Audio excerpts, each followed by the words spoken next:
Good morning. I was about to say good afternoon, but it's good morning still. I don't know why I was thinking it's midday. You're watching KTN. My name is Eleangare. Today, a prolific day for the KCSE candidates, last year's candidates. Today, we see over 990,000 Form 4 candidates are expected to know their results today, and ending days of anxiety. All eyes will be turning to AIC, and as it has been, we've been listening throughout the morning on the release of the KCSE results, where we have seen the Education Cabinet Secretary Julius Ogamba release the results, talking about different key issues of teachers, candidates. Of course, issues on irregularities have been mentioned, and I have a very able panel in studio to discuss this particular development today. And we have Sheila Olang, who is an economic expert. I know many times we meet in politics, but today, hey, we're talking about matters education. And we have also Dr. Paul Wanjohi, who is an educationist. Interesting developments today, looking at the results. I just want to hear your views in a nutshell. What do you think, Sheila? And I'll begin with you, ladies first. What are your thoughts about the release of the results and what they look like? Some of the key issues have been mentioned, just in a nutshell as we begin. I think in a nutshell, first of all, let's start by congratulating our students who went in and did the exam. I mean, for some of us who remember the anxiety that followed working through that exam for a whole month. So can we first start by, before we jump into it, saying congratulations to everyone who actually followed through, sat through, and did the exam. Some of them might be very excited about the results, and some might be a bit disappointed, but it doesn't matter. I think it's the effort that counts. So that's more on the positive side. Now, on the, I guess, areas where we can improve side, I'm not going to call them the negative side, I think we have a lot to work into to see how we need to rework our education system. Remember that Kenya, in the region where we come from, we are the leaders in education. Our education level is actually quite high, and we need to be a bit careful with the governance structures that we put in place to ensure that we safeguard the aspects that we are a nation that is very well known to be very educated. So I'm kind of looking forward to going into the nitty-gritty details of what happened and what could have been done better. Paul, what do you think about some of the things we've listened to the CS talking about, the CS for Education, Julius Migos talking about issues on irregularities, of course, some positives that we've seen more male candidates. This is the second year in a row. What do you make of what we've listened to today? Yeah, thank you very much. Like my colleague, I would like to take this first opportunity to congratulate all our learners, the candidates who sat for the KCSE 2025. And I'll tell them that the delay in the release has been a training that patience will always reward. Some of them were even developing butterflies. What has happened? There was a lot of rumors around the country. Maybe the exam is being doctored. Some regions will be favored, all that. And I'd like our countrymen to know the way the minister said that there is always a schedule for the Minister of Education. And so, just confirming what he said, last week, or I would say next week, we are admitting the first cohort of grade 10, the senior school. And so now, with all those technicalities, the delay had to appear. And so now, we want also to thank the government that the results which we have seen, the Ministry of Education, I think, has released something which is balanced. There was a time the results came out and all the A's were coming from one region, and people started wondering, hey, kwani iko nini? So this time round, I think the results, having not even gone into details, are showing a good balance nationally. The other one is, though you've talked about the gender, we find that at least, I would say, men are coming up a bit. That means men are not dropping the way they used to drop there before. And our girls also, they are trying, they are doing well. And finally, I would also like to congratulate all our teachers. After they did the marking, when they went to Mashinani, they didn't go creating anxiety, but they kept on giving these learners hope. And this is something which has come up in the address by our CS, that they did a good job and so we need to appreciate them. You see, just like the way the media people do, like the way you've called us, you've invited us here, the teachers also did something very, very good. At times, we look at the results and we forget who are the people who made the results to come up or come out well. The learners, that's okay, the parents, and also the facilitators, that's the teachers.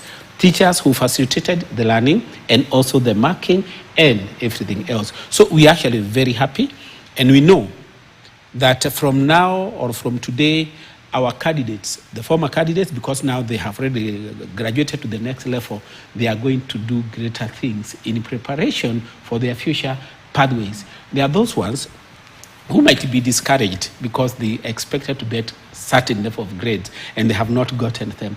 I would like to just tell them at the onset, nobody who is wise did an exam and failed. The results you get are good, then think of the next step. Well, let's take a look at the numbers. We listened there to the CS of Education, Cabinet Secretary of the Education Ministry, that's Julius Ogamba, talking about 270,715 students scored C+. And above that is, and then also we have 634,082 scoring B+, and 1,932 scoring A. We'll come to irregularities and cheating, but looking at the performance of this year with the examinations, Sheila, comparing it to previous years, what do you make of it? I think if you go through the numbers, you can see that we do have a slight improvement. I think we noted there that we have, for example, the students who have scored, like you mentioned, above a C+. In the previous year, we had 246,391. And then this year, we have it at 270,715, getting C+ and above. I think we are also trying to change our mindset about how education works. The education system that now that this is the last kind of Lego that we're going through with KCSE was a bit rigid. Now we're going into the CBC system, which will recognize your talent and it will recognize different pathways of the ways that, personally, I'm a big champion of CBC. I think it recognizes your talent without putting you so much in a box. Now we can discuss the fact that we need the infrastructure so that we actually implement it, so it's not just in theory. But what I'm trying to say is that there is an improvement, and in this style of examination, it is not easy, right? It's not like you're going through the pathway of what you're passionate about. No, it's like you're being put in a box and you need to deliver in that particular box. So we are seeing some slight improvements, and I think that's very positive. Anything C+ and above, that should not, back in the day it used to be you're getting your A's and your B+, and that's the only way you're going to have a career. Otherwise, you're doomed. You're supposed to, just forget about it. But C+ and above for over 270,000 students, I think congratulations to them. That means there's a whole bright future ahead. And I hope we get into the discussion at least to be able to help our learners a bit about what this means post-secondary education, so that it's not that we only have one particular pathway. It's not a singular way to success as we had been conditioned to have it before. So we are seeing an improvement in numbers. We also briefly touched about the gender balance, that we're seeing more men involved. There's been a bit of crisis about the boy child. I think there's been different statistics. We have gender represented here, but there's been a bit of a crisis about the boy child, that we've been so focused on the girl child that the boy child is now slipping behind, and there's different records or different statistics that were showing this in Kenya. And first, it looks like a problem, but as a woman myself, I'm always very glad that I come from a country where at least us women are being given, a slightly a good chance to be able to progress, because it's very easy to kind of sideline us because of gender. However, we have to bring the boy child along with us. If we have very well-educated, wonderful women such as you, and then you'll ask yourself, have we raised the boys who can then live with you? And that's the next question. So I think it's good to have this dual system. We're seeing that that boys are improving. Let's make sure that it's not a sign that our girls are declining, that we are all rising together, because I think progress means that we hold each other's hands and then we're moving up together. Sheila, as you mentioned rightfully, it's good to at least make sense of what it means for the students, the 270,715 students who have scored C+ and above. What does that mean for them? And that's a good number, by the way. That's a very, very good number. And that's why I think we have to change our mindset when it comes to education. Sometimes I think we inherited education systems from the colonial system without really looking kind of inwardly and thinking, what is the purpose of me attaining an education. It is in order for me to be able to get, a trade that I can trade into. Is it because I need to be able to know how to think better? Is it because I'm supposed to be able to get a business better? I think these are things that we need to tell our students. It's not a one-stop shop, right? I remember when I did my my KCSE, so when I did my KCSE and the results came out, it was one of those exciting things where you were saying, oh, at least I get to go to a university. And by that time, you didn't have universities. There's the main universities you need to go to because my parents said they're not going to pay for private universities and things like that. But thankfully, we had a good counselor who was able to say, but you have a lot of options. What is your talent? Where do you see yourself? And what can you do with this? So that it's not a linear path, right? Mm-hmm. And so for students who get a grade that is a C+ in KCSE in Kenya, that's actually really good. I did my undergraduate in the US, right? I finished high school in Kenya, then I did my undergraduate in the US.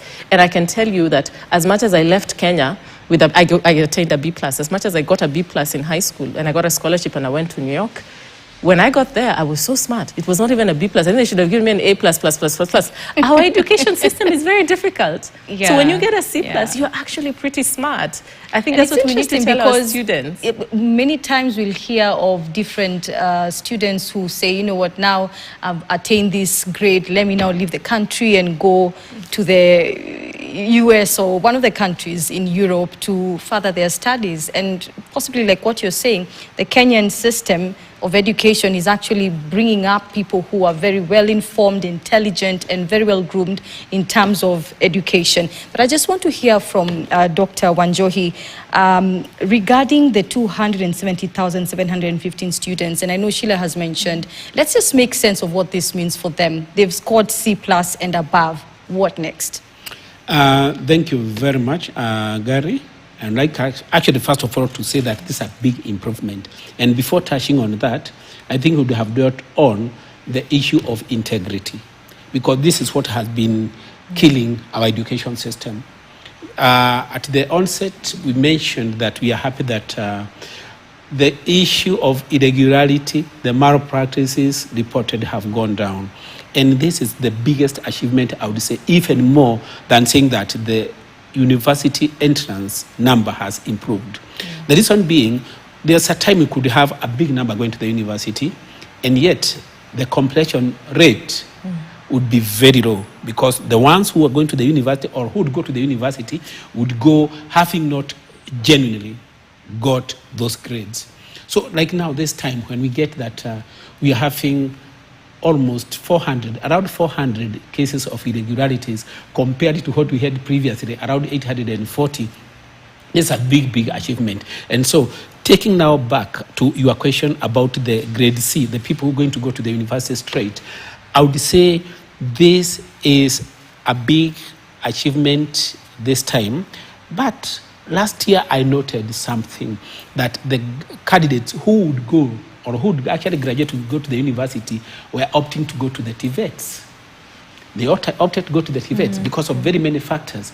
And so this time round, I would like actually to advise our learners that still, as much as we need these other technical courses, we need them in the TVET, we also need people in our universities, and not only for this time, even the years to come. So the worry that you had that some of them, after achieving the requirements to go to the university, they end up going to the diaspora to do their higher learning there. We want them here because this is our country, and Kenya will be built by our own people. So the ones who will actually qualify, or the ones who have qualified, I would encourage them as much as possible to proceed to the university.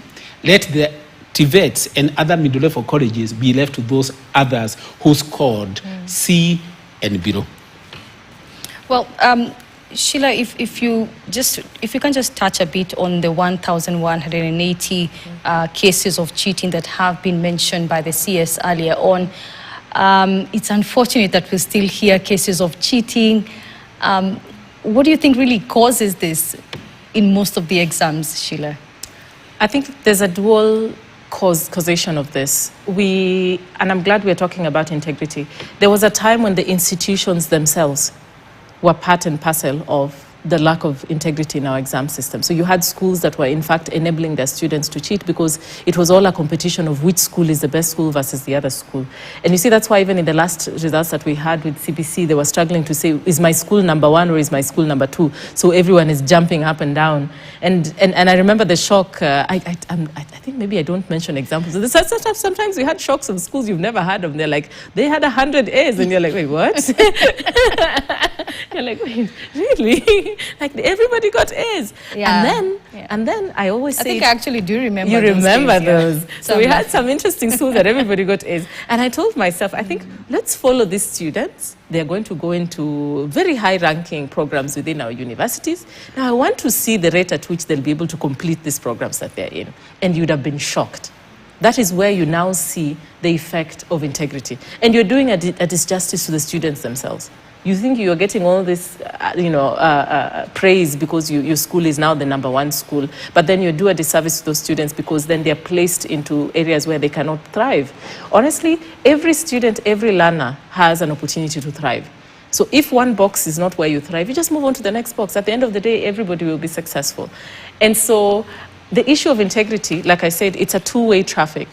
A lot of students are so scared. You know, there's a police officer when you even do your exam. So some of these cases of integrity are actually institutional. And I'm glad that we are having a reduction in that. Because like I said before, we have a very good reputation as a country that we are an educated population, which means that we are providers of service. In fact, the service industry is fueled by our education system. And the service industry is a very good chunk of our GDP. And I know now we're back into politics a bit to keep talking about Singapore. Singapore's education system was bulletproof. They worked on it. They made sure integrity was at the top of the education system, the quality of education, because they knew that they had to invest in an educated population in order to move forward. So if you really want to go to Singapore, we have to improve the numbers of integrity. We have to make sure that our education system is one that, is trustable. The other example that I wanted to give on the effects of integrity. Like you said, when I left Kisumu Girls, that's where I did my high school. When I left Kisumu Girls and I was going to join university in New York, we had a very different criteria of submitting our documents. So for example, for us, you could have gotten your official results from NEC, and then you sent them over, and they would believe you. Then you had other students from other countries who had to go through 10 different steps of verification because they were just suspected, even though they had nothing to do with it. But if you had, for example, foreign students from Nigeria, they had to submit 10 letters, take it to the embassy, bring it back to the police, just to make sure that the results are actually credible results. So we don't want to develop a reputation that is then going to affect our students in the end. So I'm glad that we're working on integrity, and we need to work on it much, much more. All right. What do you feel about the issue of integrity, Dr. Wanjohi, as far as what Sheila has mentioned? Previous years, it's been a bit different. And I know you've attributed perhaps the success of this huge number of 270,715 students scoring C+, and you talk about integrity. But I just want to shift gears away from specifically integrity, but let's look at the environment. We had Wilson Sosion in studio earlier on, and one of the key issues he mentioned is the quality of education in the country. Wonderful that you talk about how Kenya is recognized globally, and I'll tell you, definitely on social media, if you look at what people are talking about, there's an admiration that you find globally of Kenya. When they find Kenyans abroad, people want to really talk to a Kenyan who is abroad, because there's an image we carry as an educated people. But on the ground, it feels like it's a different scenario. We are busy complaining, but globally we look like we are an example of which we are. However, when you look at the quality of education, we still hear of schools that students don't have proper classrooms. Some of them are teaching is going on and they're maybe seated on floors. Maybe they don't even have shoes to go to school. Where are we? What's the status of the environment in which students are even taking their exams in this country? That's a very good observation. And I would say that for us to get good and reliable results now and the days to come, we need to make sure that the resources needed to uplift the standards of our education are actually well availed and availed in time. And I would say that let's not just look at the resort or the schools in the urban centers or maybe the well-to-do counties and sub-counties. I would like us to go to even the very hard-to-reach areas, because those children there, those students are still members of our community, members of our country. And so I would actually say that there's a debate already ongoing. I think it's somehow politically oriented, but to me it makes a lot of sense that our leaders need, first of all, to take charge of the development of the infrastructures of the learning institutions in their areas, because we need to know exactly why in some parts of this country schools are well equipped, the facilities are good, but in some places you find that we are still having mad world classes. You know, classrooms, I mean. It doesn't make sense, because these learners will eventually compare themselves or compete when they come to the national exams. And so what do I mean by this? Our politicians, when we come to the level of integrity, I would like us, and I'm not saying this to challenge them, it's just a matter of advising them, is as we go to our constitution, article number 6, if we bought that idea and we actually moved with it, every school would be actually looking like an academy in this country. And at the time, our route, or maybe our journey to the first world, maybe as we mentioned of Singapore, you said Singapore? Yes. I think everybody is talking about Singapore. And it has become even a very good name.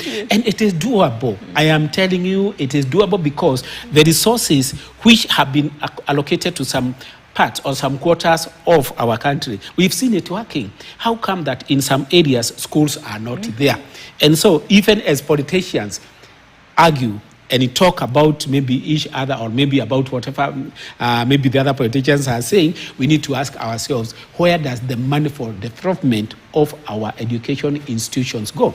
The other one I'd like to mention is about the capitation. We've had a debate about capitation, and we know the need of this capitation. We are in a very, very tight time economically, and so many learners might not be able to do well in school, because many times they are in school, out of school, and the rest. So this time, I would like, first of all, to commend the Ministry of Education. They sent the capitation on time, and why can't we maintain the same even when the other candidates settle wherever they go? Like now we have the KJSA candidates. The moment they settle in their senior schools, that money should be sent on time, so that whatever facility, whatever infrastructure the schools might need, it is well availed on time. And so I would say that if we are all buying the idea of integrity, this country will be a first world country on real time. However, it is also good for us to understand that the integrity which we are talking about starts from home. We don't have to blame students that they stole an exam. We don't have to blame politicians that they have actually squandered the money for development. At home, how do we bring them up? Because we are informed that every person at the formative stages of their life, whatever they are taught is what they grow with. You've heard of a parent, maybe a mother, who let me put it in the easiest way to understand. A mother is to be left with some money for usage during the day. But she wants to make it more, and so now she talks to the child, go and tell your father that we need the money for ABC.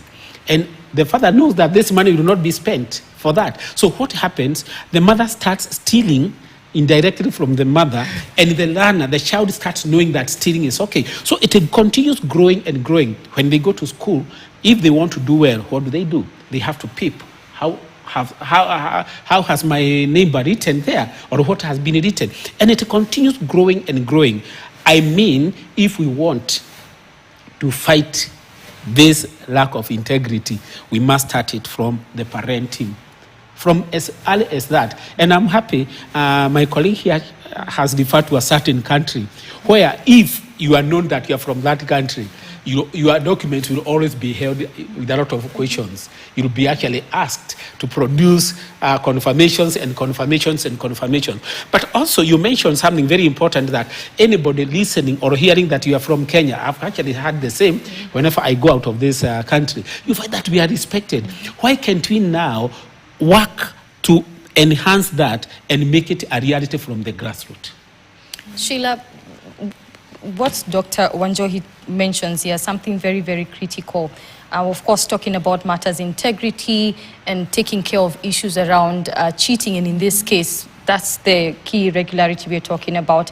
But I tend to wonder, just going back to the schools, some of them are not well developed. And Dr. Wanjohi rightfully mentions, where does the money go? This is not an issue that we're dealing with today.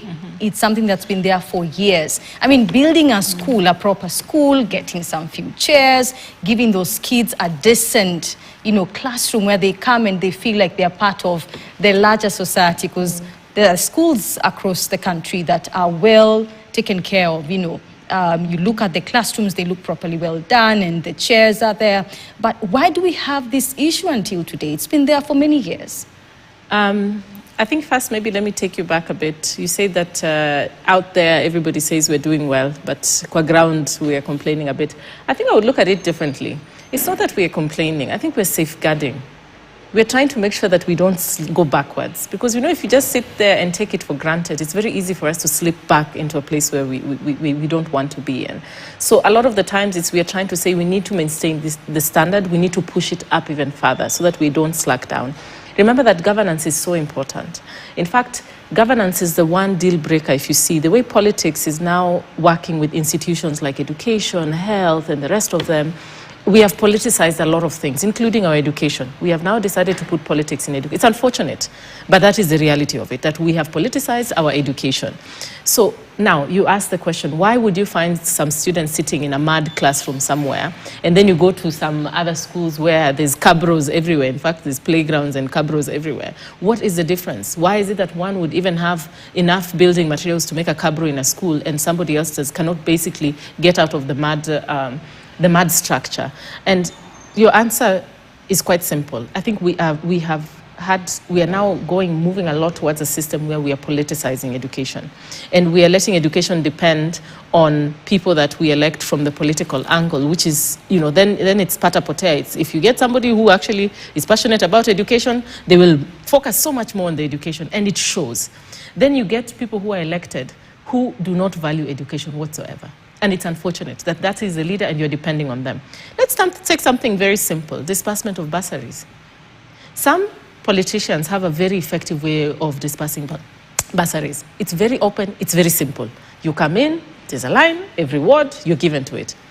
Others even sell bursaries because they don't value the importance of education. They don't care. They use bursaries as, a way of, oh, you are my friend, I'll give you 10. Sell, get some kickback. Oh, you're not my friend, I don't give it to you, although there's a deserving child who could benefit from this. Because they're just too lazy to, and it's because they do not appreciate the gains of education. And which is unfortunate, because education is the greatest equalizer. It doesn't matter where you come from. It doesn't matter what you've done, what you've been through. It's the one thing nobody will ever take away from you. That time spent that now you have gotten like our learners today who have gotten their Form 4 certificates, their results. No one is taking that away from you. We can take everything else, but that one we cannot touch. So we need a way, we need a system as Kenyans, because I'm not going to blame politicians and leaders, because they are a reflection of us. So we need to find a system where we can either disassociate politics from education, so that you don't touch the two things, you leave them alone, so you can elect whoever you think you want to elect, but if they don't care about education, your classrooms are not affected, they look good. All right. Or we have a better standard of the people that we leave in charge. But the issue is that we are politicizing the education system, which is unfortunate. It should not be politicized. When there's gains, we say good job. Today we had capitation has been released, good job. When there's something going completely wrong, such as the now, I don't know what is the status these days of this, the university funding model, whatever happened to that one, then we fight it, until it's killed, the way it's been killed. So let's try to depoliticize the education system And we make sure that we have a system that works for all of us, because education in Kenya is not something that you can say is one side of the political aisle versus the other. We all get the same certificate at the end of the day.